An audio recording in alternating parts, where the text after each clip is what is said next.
Assalamualaikum, bertemu lagi di channel YouTube Dapur Mama Bila. Kali ini saya akan membuat keripik bawang pedas atau ladrang jadul tanpa santan, sangat renyah dan simple, tak perlu didiemin di dalam kulkas dulu. Setelah diulen langsung bisa dipotong. Apa saja bahannya dan bagaimana cara membuatnya? Simak videonya hingga selesai. Di sini sudah saya siapkan bahan-bahannya, ada 500 gram tepung terigu protein sedang, 250 gram tepung tapioka, lalu 135 gram margarin, 150 gram bawang merah. Untuk cabai merahnya sesuai selera ya. Di sini saya menggunakan 7 buah. Ada 2 saset kaldu bubuk ayam, 1 butir telur ukuran besar, dan air secukupnya. Nah, langkah yang pertama saya akan cincang kasar bawang merah dan cabai merahnya. Ini supaya lebih mudah saya menggunakan chopper ya teman-teman.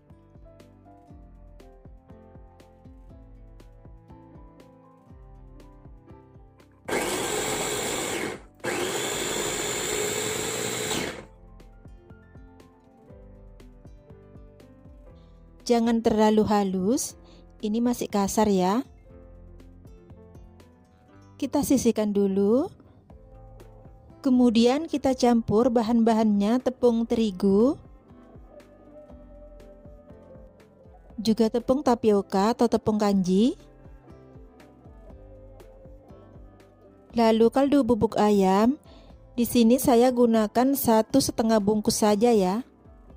Nah, bila suka yang lebih gurih atau sedikit asin, boleh 2 bungkus ya teman-teman. Tapi jika tidak terlalu suka dengan yang gurih banget gitu, 1,5 bungkus saja sudah pas.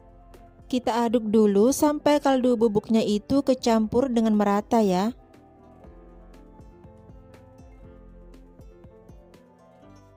Kemudian kita masukkan bawang merah dan cabai merahnya yang sudah dicincang kasar.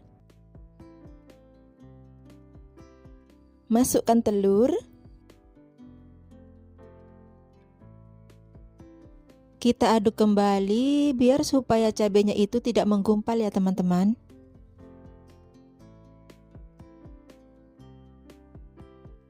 Nah, ini sudah kecampur dengan merata. Kemudian kita masukkan margarin.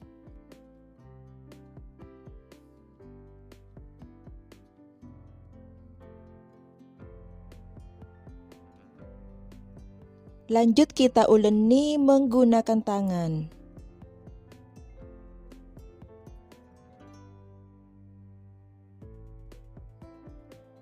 Kemudian tambahkan air, jangan terlalu banyak ya, sedikit dulu. Secara bertahap sampai didapatkan kekalisan yang pas.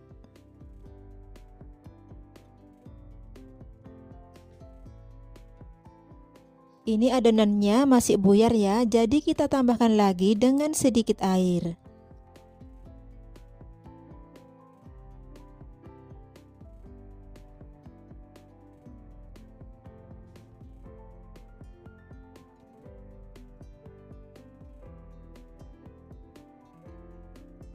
Nah, supaya lebih mudah mengulennya, saya akan bagi menjadi 2 bagian.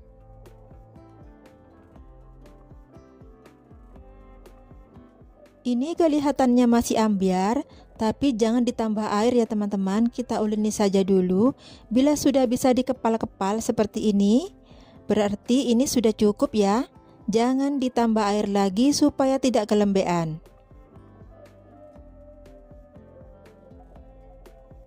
Adonannya sudah pas, kita satukan kembali. Kita uleni sampai dia kalis dan nanti bisa dibentuk bulat memanjang.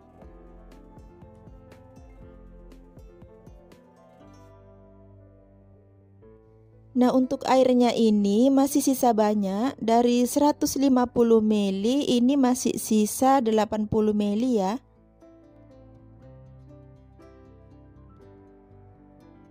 Kemudian ini akan saya bagi menjadi beberapa bagian. Kita akan bentuk bulat memanjang sambil ditekan-tekan agar supaya padat ya. Karena ini tidak banyak menggunakan air, jadi setelah dibentuk langsung dipotong ya teman-teman, tidak perlu disimpan di dalam kulkas. Nah, jika teman-teman mau rasa yang pedas bisa dicampur dengan cabai rawit ya. Ini saya menggunakan cabai merah dan sebagian bijinya saya buang, jadi pedasnya itu tidak begitu terasa ya. Atau bisa menggunakan cabai merah yang lebih banyak dan tanpa dibuang bijinya.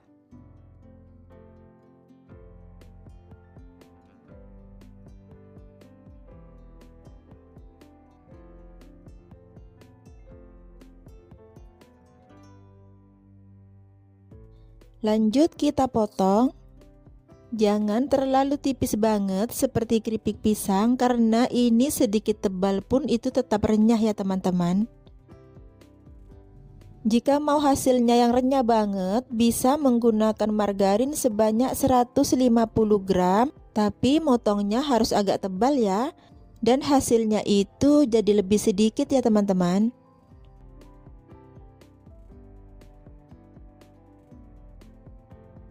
Nah, walaupun ini bertumpuk, dia tidak lengket ya. Karena adonannya itu tidak lembek. Ini masih bisa dipisah-pisah seperti ini. Tidak nempel satu sama lainnya. Namun meskipun ini tidak nempel teman-teman, saya tetap pisah-pisahkan ya. Agar saat masukkan ke penggorengan itu nanti tidak repot memisah satu persatu. Jika ada yang bantuin bisa sambil digoreng ya teman-teman. Karena ini saya sendirian, saya potong-potong dulu sampai selesai. Setelah semuanya dipisah-pisah baru digoreng. Beda dengan adonan yang lembek yang harus disimpan di kulkas dulu. Itu setelah keluar dari kulkas dan dipotong-potong seperti ini harus langsung digoreng, karena kalau tidak dia akan lengket dan nempel ya.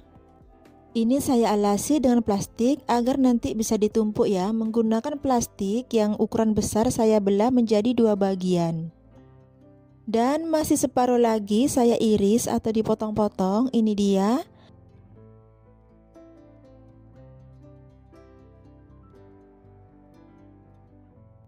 Lanjut kita goreng, panaskan minyak yang banyak atau secukupnya. Kita goreng menggunakan api sedang ya. Dan wajan yang saya gunakan ini adalah wajan baja, jadi bukan hitam karena kotor ya teman-teman. Karena menggoreng menggunakan wajan besi itu panasnya lebih stabil, jadi tidak mudah gosong ya.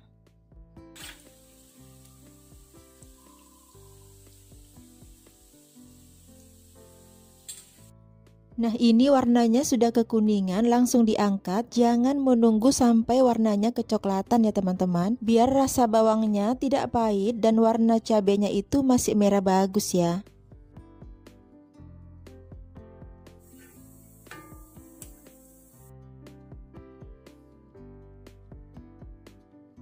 Dan goreng semuanya sampai habis dan selesai.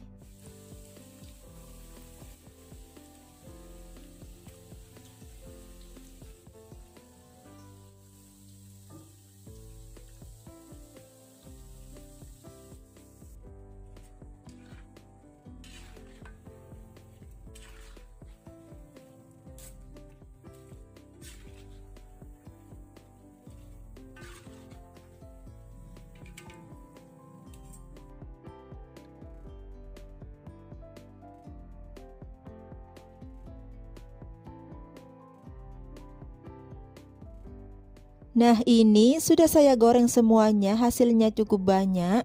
Ini saya goreng menggunakan api sedang cenderung kecil, dan yang ini saya goreng menggunakan api sedang. Jadi warna merah cabenya itu jadi gelap ya. Bawangnya juga jadi kelihatan eksotis ya teman-teman. Kita bandingkan dengan yang digoreng menggunakan api sedang cenderung kecil.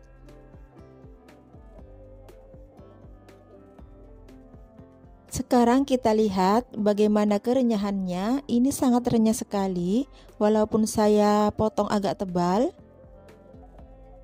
Saya ambil yang lebih tebal lagi, ini bagian pinggirnya. Ini sangat tebal, namun tetap renyah ya teman-teman.